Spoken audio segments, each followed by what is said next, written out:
The massive command chamber of the flagship Dominator hummed with the deep vibrations of its quantum engines as they drifted through the void between star systems. Commander Thrack's heavy footsteps echoed against the reinforced metal floors, each step deliberate and commanding. His towering frame cast long shadows across the circular table where 12 of the galaxy's most feared warriors sat in judgment. The Draknari were apex predators evolved from ancient reptilian stock, their bodies naturally armored with overlapping scales that could deflect energy blasts. Razor-sharp claws extended from their fingertips, and venomous sacs beneath their tongues could paralyze enemies in seconds. They had conquered 17 star systems through pure military might, earning their place as the Coalition's primary enforcers. "Behold!" Commander Thrack's voice rumbled like distant thunder as holographic displays flickered to life above the table. The cultural archives of species designation, Human, Origin World, Earth, Sector 7743. The three-dimensional images showed primitive artwork and ancient texts. Lieutenant Voss, his emerald scales gleaming under the chamber's harsh lighting, manipulated the displays with practiced ease. His serpentine eyes widened with apparent delight as he pulled up specific entries. "Commander, you must hear this nonsense," Voss hissed, his forked tongue flicking out in amusement. "They have a myth about a creature called Atlas, who supposedly holds up their entire sky. Not a mountain, not a building, the entire atmospheric dome of their planet." The assembled warriors began clicking their claws against the table, the Draknari equivalent of laughter. Captain Nexu, whose battle scars told stories of 100 victories, shook his massive head. "Do they expect us to believe their frail bodies could support such weight? Our hatchlings play with boulders heavier than their largest males. There's more," Voss continued, scrolling through the archives. "This Samson character allegedly destroyed an entire temple structure using only his bare hands. No energy weapons, no explosives, no mechanical assistance."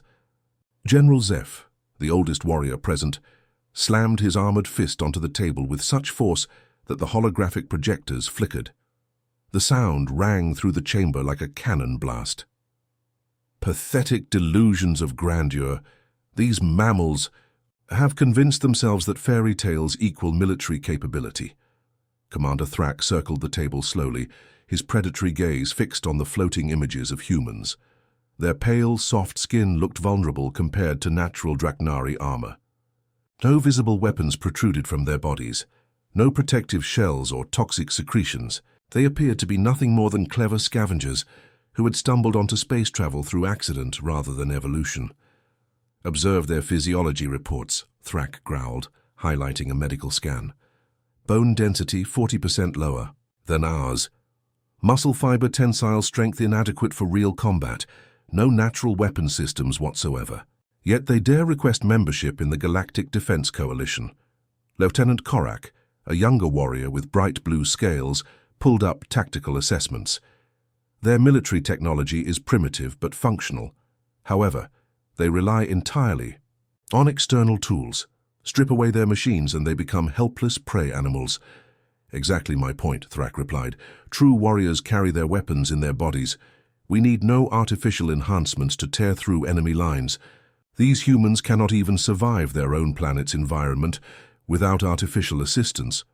The holographic display switched to showing human mythological creatures, dragons, giants, gods with impossible strength. General Zeph's laughter became a roaring hiss. "Look at this nonsense. They worship imaginary beings stronger than themselves because they know their own weakness. They invent heroes to compensate for their pathetic reality." "Their hero Hercules supposedly completed 12 impossible tasks," Voss added, his claws dancing across the control interface. "Moving rivers, slaying immortal beasts, cleaning stables in a single day. Pure fantasy designed to make weak beings feel powerful." The chamber erupted in harsh laughter that sounded like grinding metal. These were beings who had faced down plasma-breathing void serpents and armored titan beetles. The idea that soft-skinned mammals could present mythical strength seemed absurd beyond measure. Commander Thrack raised his hand for silence. "The Coalition requires warriors who can stand against the Devourers when they return from dark space." We need species capable of hand-to-hand combat when technology fails. These humans would scatter like frightened insects at the first sight of real danger. One by one, the council members voiced their agreement. The vote was swift and unanimous. Humanity's application for coalition membership was rejected without further consideration. As the warriors began preparing the official dismissal message, discussing how to phrase their rejection diplomatically, a deep silence suddenly fell over the chamber. From the shadowed alcove at the back of the room, a figure slowly rose to his feet. Every warrior present immediately straightened in their seats. General Corex was a living legend among the Draknari, a veteran of the Omega Gate defense, where he had single-handedly held off 3,000 enemy combatants for 6 straight days. His scarred armor told stories of victories that had saved entire worlds. "Wait!" His gravelly voice cut through the silence like a blade through silk. The heavy footsteps of General Corex echoed through the command chamber like approaching thunder.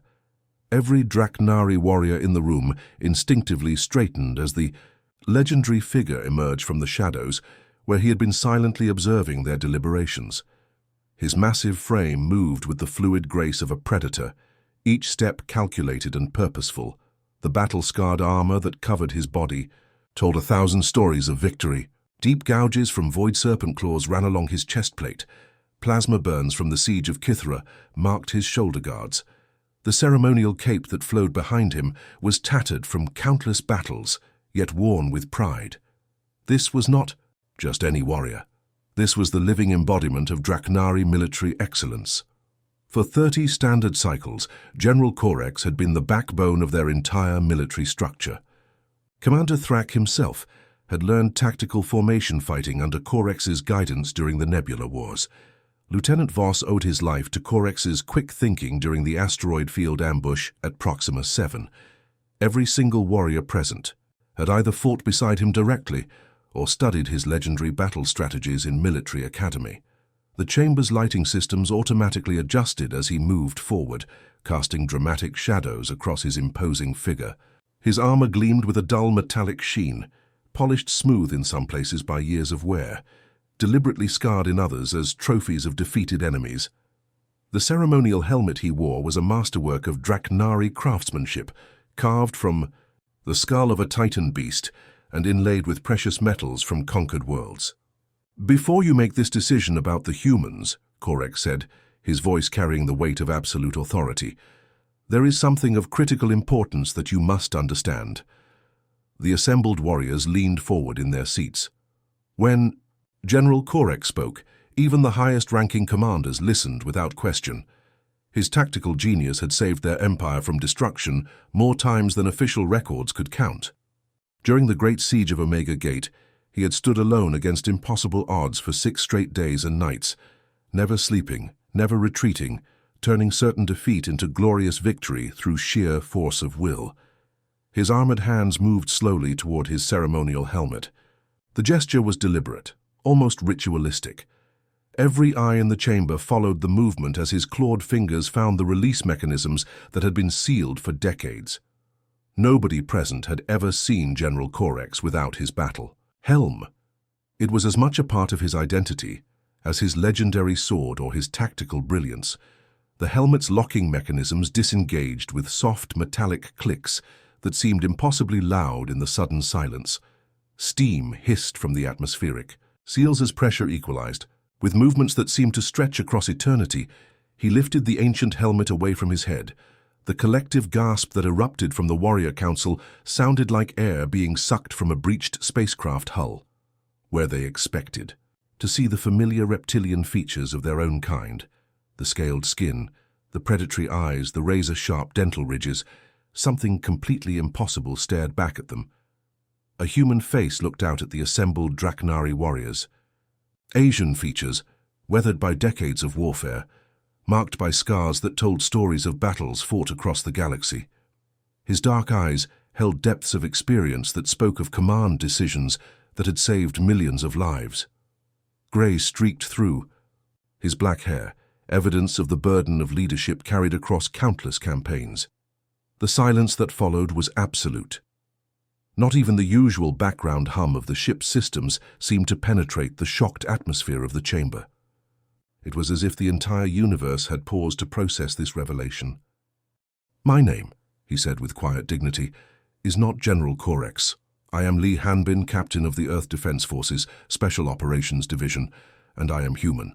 His voice carried no shame, no apology, just simple, factual truth delivered with the confidence of someone who had proven himself beyond any possible doubt through 30 years of exemplary service. "Those myths you were just mocking," he continued, his scarred face remaining perfectly calm despite the chaos his revelation had unleashed, "are not fantasies created by weak minds seeking comfort. They are warnings. They are reminders of what humans become when everything depends on their actions." Commander Thrax's massive jaw had fallen open, revealing rows of predatory teeth designed for tearing flesh. His golden eyes, which had never shown fear even when facing the most terrifying creatures in the galaxy, now reflected something close to panic.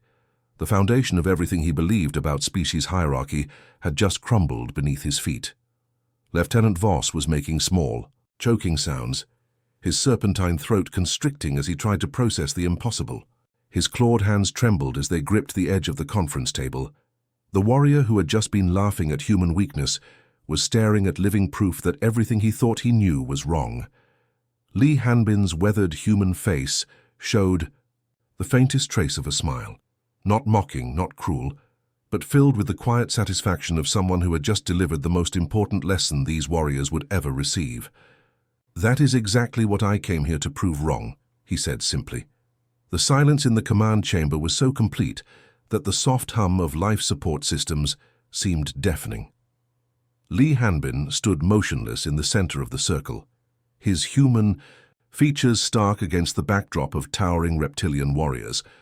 The weight of 30 years of deception hung in the air like a tangible force. 32 cycles ago, Hanbin began, his voice steady despite the magnitude of what he was revealing, "I was Captain Lee Hanbin of Earth Special Operations Command. My ship, the reconnaissance vessel Silent Arrow, was conducting deep space surveys along the Outer Rim territories." His dark eyes grew distant as the memories surfaced. "We were mapping potential hyperspace routes when we detected unusual energy signatures coming from your homeworld. Command ordered a closer investigation. Standard procedure: maintain stealth, gather intelligence, avoid contact at all costs." The assembled Draknari warriors found themselves leaning forward despite their shock. Even in their stunned state, they recognized the voice of a master tactician recounting a military operation. "The mission went wrong from the start," Hanbin continued. "Your orbital defense grid was far more advanced than our intelligence suggested. My ship took a direct hit from a plasma cannon that shouldn't have been able to lock onto our stealth systems. The Silent Arrow went down hard, breaking apart during atmospheric entry. Lieutenant Voss's scaled hands gripped the table edge. He remembered the reports from that time. Debris falling from the sky, energy signatures that suggested an unknown spacecraft had crashed in the Forbidden Glass Desert. The military had investigated, but found only scattered wreckage and no signs of survivors. "I ejected during the final descent," Hanbin said, his voice taking on the flat tone soldiers used when describing trauma. "My escape pod hit the desert floor at nearly terminal velocity. The impact broke 3 ribs, shattered my left arm, and opened a gash across my forehead that wouldn't stop bleeding. My emergency supplies were scattered across half a kilometer of crystalline sand." He gestured to a long scar that ran from his temple to his jaw. "This one nearly cost me my eye. The desert glass was razor sharp, and every step I took opened new cuts on my legs and feet." General Zeph's predatory eyes studied the human with new intensity. The glass desert was considered impassable, even for fully equipped Draknari warriors. The crystalline formations created a maze of razor edges that could slice through armor, while the reflected sunlight reached temperatures that could cook flesh within hours. "My emergency beacon was 15 kilometers away," Hanbin continued. "The pod's navigation system gave me the coordinates before it died completely. 15 kilometers across terrain that would challenge your best soldiers, and I was bleeding, broken, and had maybe 6 hours before dehydration killed me." The chamber was absolutely silent. These warriors understood the mathematics of survival. They knew what those odds meant. "But I started crawling anyway," Hanbin said simply. Because that's what humans do. We don't calculate the odds when lives are at stake. We just move forward. Captain Nexu made a low growling sound. Impossible. No being could survive that journey in such condition. Your patrol found me after 4 hours, Hanbin replied. I had covered 8 kilometers. 8 kilometers of crawling through glass that cut me with every movement, under a sun that blistered my skin with broken ribs that made every breath agony. When your soldiers discovered me, I was still moving toward that beacon. Lieutenant Korak's blue scales had gone pale. The patrol report said they found a warrior of unknown species, severely wounded, but still attempting to complete his mission. They saw someone who refused to die, Hanbin corrected. Someone who kept fighting when logic said to surrender. They assumed I must be Draknari, because in their experience, only Draknari possessed that level of determination. General Zef's eyes narrowed to slits. You deceived us for 3 decades. I survived, Hanbin responded firmly, and in surviving, I demonstrated what humanity truly represents. When your medics worked to save my life, I didn't reveal my species, because I knew you wouldn't understand. You would have seen my human features as weakness, rather than recognizing the strength that brought me to your attention. He began pacing slowly around the table, his movements still carrying the predatory grace that had made him legendary among Draknari warriors. Those myths you were mocking contain more truth than you realize, he said. When human mothers lift vehicles off their trapped children, we call it hysterical strength. When human soldiers continue fighting with wounds that should be fatal, we call it duty and honor. When humans refuse to surrender against overwhelming odds, we call it Tuesday. His scarred hands gestured to the battle damage that covered his body. Every campaign we fought together, every victory we achieved, every tactical decision that saved Draknari lives, that was human strategic thinking. That was human adaptability. That was human refusal to accept defeat. Commander Thrak rose slowly. From his seat, his massive frame towering over the human who had somehow earned the respect of every warrior present. His golden eyes blazed with a mixture of anger, confusion, and something that might have been admiration. If what you claim is true, Thrak said, his voice like distant thunder, then prove it. The command chamber fell into deadly silence as Commander Thrak's challenge hung in the air like a blade waiting to fall. Every warrior present understood the weight of what he had just proposed. The Crucible of Zerion was not merely a test, it was a death sentence disguised as a trial. The Crucible of Zerion, Thrak repeated, his voice carrying the authority of absolute command. If humans truly possess the warrior capabilities you claim, let them face the same trials that forged you into the legend you became among us. The holographic displays around the chamber immediately shifted to show the nightmare world of Zerion. Jagged landscapes of black rock stretched beneath perpetually stormy skies. Lightning arced between towering crystal formations that pulsed with deadly energy. Gravity distortions warped the very air, creating visible ripples in space itself. Lieutenant Voss pulled up the statistical data with trembling claws. 82% mortality rate among Draknari elite forces, 97% for other species. The electromagnetic storms alone have killed hundreds of our finest warriors. The crystal predators dissolve metal on contact, including armor and weapons. The gravity wells can compress bone to powder. General Zef leaned forward, his ancient, eyes gleaming with calculated cruelty. 3 separate trial zones, each designed to test different aspects of warrior capability: physical endurance, tactical adaptation, and mental fortitude. Most candidates die in the first zone. Those who survive are often driven insane by the third. The chamber's main display zoomed in on specific regions of Zerion's surface. The crystal caverns appeared first, vast underground networks where living crystal formations hunted any creature that carried metal. The crystals moved like predators, sensing the electromagnetic signatures of technology and consuming it to grow larger and more dangerous. The storm plains, Voss continued, manipulating the display to show a wasteland constantly bombarded by lightning strikes, electromagnetic pulses strong enough to stop a Draknari heart. The storms follow no pattern, striking randomly with enough force to vaporize organic matter. The final image showed the gravity wells, areas where space itself seemed twisted into knots. Massive invisible forces could crush a warrior flat in seconds or launch them into the stratosphere with equal ease. Navigation was nearly impossible, and many candidates simply vanished, torn apart by gravitational shear. Li Hanbin studied the displays with the calm assessment of a professional soldier evaluating a battlefield. His human eyes tracked the data streams, processing information with the speed that had made him legendary among Draknari tacticians. "I accept this challenge on behalf of humanity," he said without the slightest hesitation. General Zeph's massive head swiveled toward him. "You cannot speak for your entire species, human. You are one being, not a representative government." Hanbin's scarred face showed the ghost of a smile that had become familiar to the Draknari over 3 decades of service. "I don't need governmental authority for this." His armored hand moved to the communication device built into his wrist guard. The device activated with a soft chime, establishing contact with Earth Command through quantum entanglement communicators that worked instantaneously across galactic distances. "This is General Li Hanbin to Earth Command.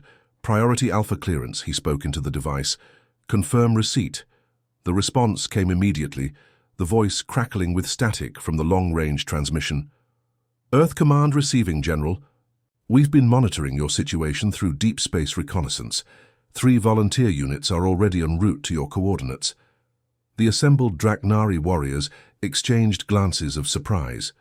Human forces were already moving toward their location without any prior knowledge of the challenge. "Redirect Alpha, Bravo, and Charlie units to Zerion system coordinates," Hanbin continued. "Inform them they are about to demonstrate human capabilities. To our Draknari allies, tell them it's time to show the galaxy what Earth's children can accomplish." "Understood, General. Units will arrive at Zerion in 4 standard hours. Earth Command out." The communication ended, leaving the chamber in stunned silence. Commander Thrax's golden eyes narrowed as he processed the implications. "Your people were already prepared for this possibility." "Humans are always prepared," Hanbin replied simply. "We don't wait for perfect conditions or ideal circumstances. We adapt to whatever situation presents itself." 4 hours later, the Draknari fleet hung in orbit above Zerion as 3 human dropships broke through the planet's turbulent atmosphere.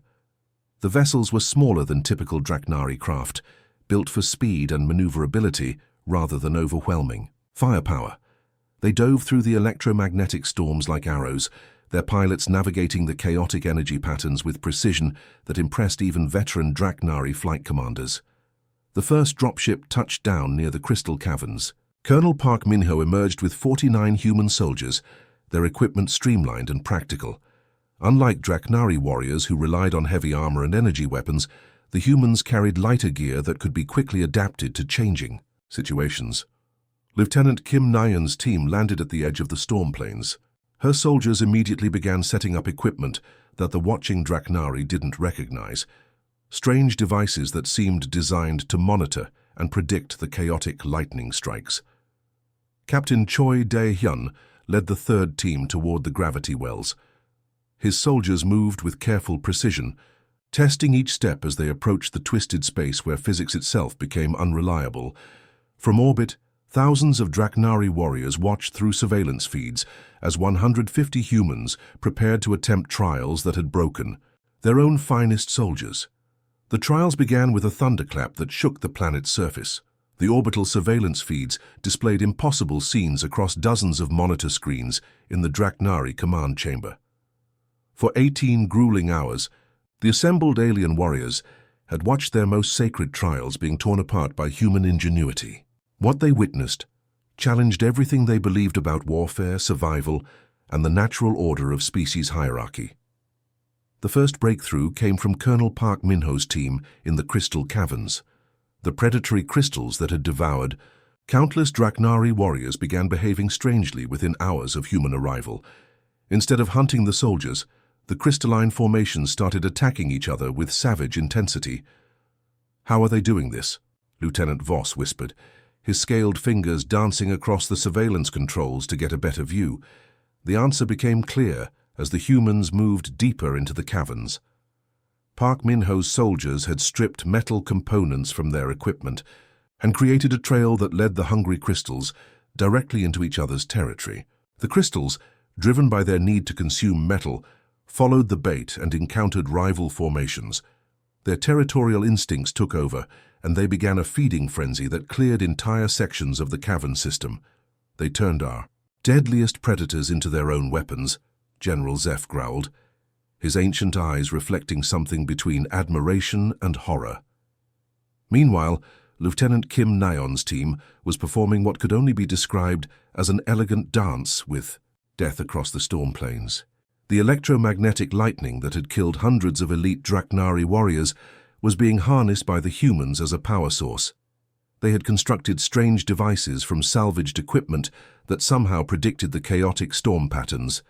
The surveillance feeds showed human soldiers moving through the lightning field with impossible precision.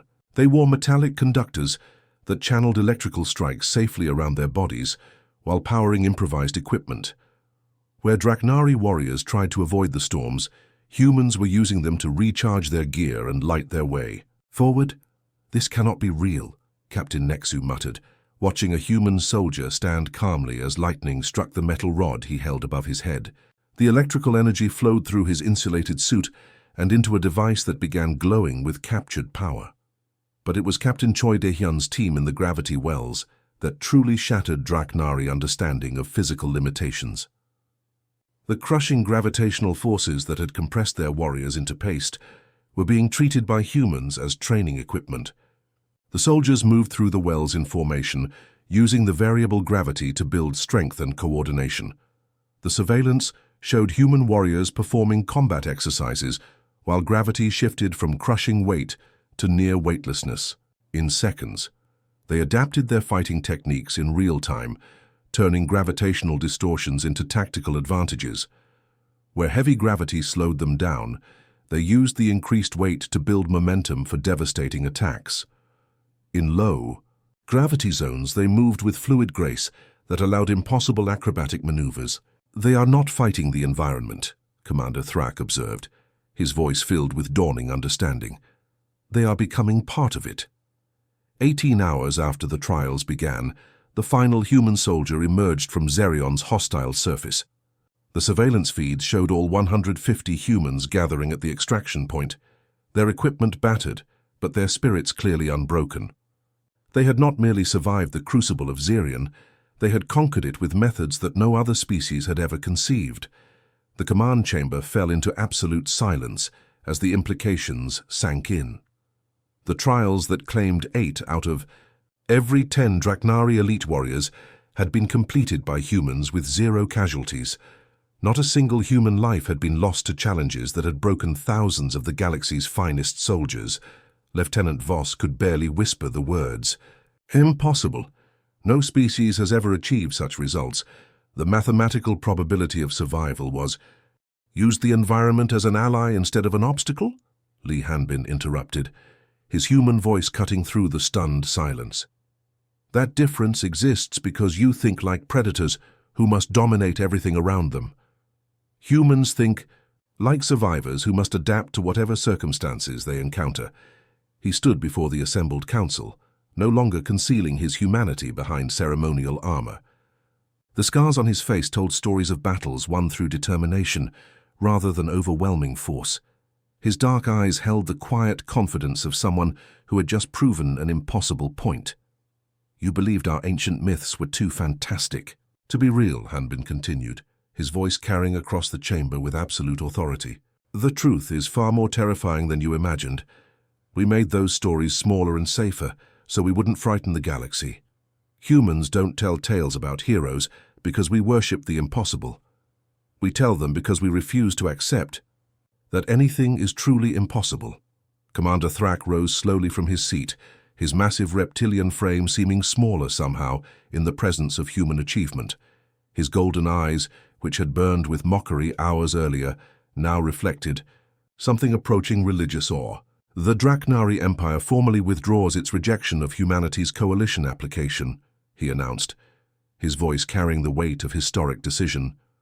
"Furthermore, we humbly request a formal military alliance with Earth's forces." The key chamber doors opened as Colonel Park Minho entered, still covered in crystalline dust from Zerion's caverns. His human features were calm and professional, showing no trace of the pride he had every right to feel. "On behalf of humanity," Park Min-ho said simply, "we accept your alliance." General Zeph leaned forward, his ancient predator's instincts recognizing that he was now looking at a species far more dangerous than he had ever imagined. "What else haven't you told us about your people?" Lieutenant Kim Nayeon stepped through the doorway behind Park Min-ho, her battle-worn equipment still crackling with residual electrical energy from the storm planes. When she smiled, there was something in her expression that made every Draknari warrior in the chamber shift uncomfortably in their seats. "Oh, you haven't seen anything yet," she said with quiet menace. "Wait until you meet our Marines. The galaxy would never look at humanity the same way again."